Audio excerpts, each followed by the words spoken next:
Hello, good morning বন্ধুরা। India versus south আফ্রিকার মধ্যে 3 ম্যাচ টি-20 সিরিজের প্রথম টি-20 ম্যাচটা তো বৃষ্টির কারণে বাতিল হয়ে গিয়েছিল, আমরা সবাই জানি।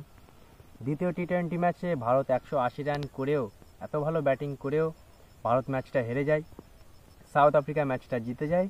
আর আজকে কিন্তু তৃতীয় টি-20 ম্যাচ, সময়টা সেম, রাত 8:30 থেকে জোহানেসবার্গে খেলা হবে, যেখানে সবথেকে কঠিন মানা হয় ব্যাটিং করার দিক থেকে। বলাররা খুবই সুবিধা পায়, বাউন্সি উইকেট হয়। আর প্রথম ম্যাচটা তো হয়নি, মানে দ্বিতীয় ম্যাচটা আফ্রিকা জিতে গিয়েছিল, সেই জন্য আফ্রিকার কাছে কিন্তু অ্যাডভান্টেজ আছে। ভারতকে এই সিরিজটা বাঁচাতে গেলে আজকে কিন্তু ম্যাচটা যে করে হোক জিততে হবে।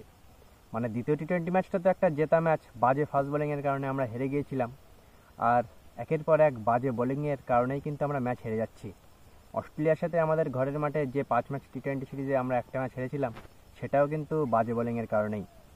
আর দ্বিতীয় টি-20 ম্যাচটা যেভাবে আমরা বোলিং করেছিলাম, মোহাম্মদ সিরাজ, ওদিকে আর্শদীপ সিং, সবাই কিন্তু ভালো বোলিং করিনি।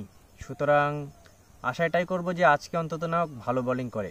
দ্বিতীয় টি-20 ম্যাচে কিন্তু ওপেনার শুভমান গিল, যশস্বী জয়সওয়াল একটাও রান করতে পারেনি।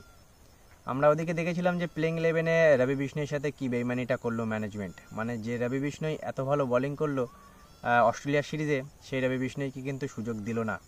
ওদিকে 3 নম্বর পজিশনে তো আগেই বলেছি বন্ধুরা, ঈশান কিষানের ক্যারিয়ারটা এরা খাই করবে বলে লেগেছে। মানে একটা অর্ধেক ম্যাচে তাকে সুযোগ দিলে সে ভালো করে, কিন্তু তার সত্ত্বেও তাকে সুযোগ দিচ্ছে না বারবারই। তিলক বর্মাকে সুযোগ দিচ্ছে, নো ডাউট সেও ট্যালেন্টেড প্লেয়ার, কিন্তু ভারতকে আজকের ম্যাচটা কিন্তু জিততেই হবে। সিরিজ বাঁচাতে গেলে আজকের ম্যাচটা জিততে হবে, না হলে আজকের ম্যাচটা যদি হেরে যায় তাহলে কিন্তু 2-0-তে সাউথ আফ্রিকার সাথে টি-20 সিরিজটা হেরে যাবে ভারত। ভারতকে আজকে যে করে হোক জিততেই হবে।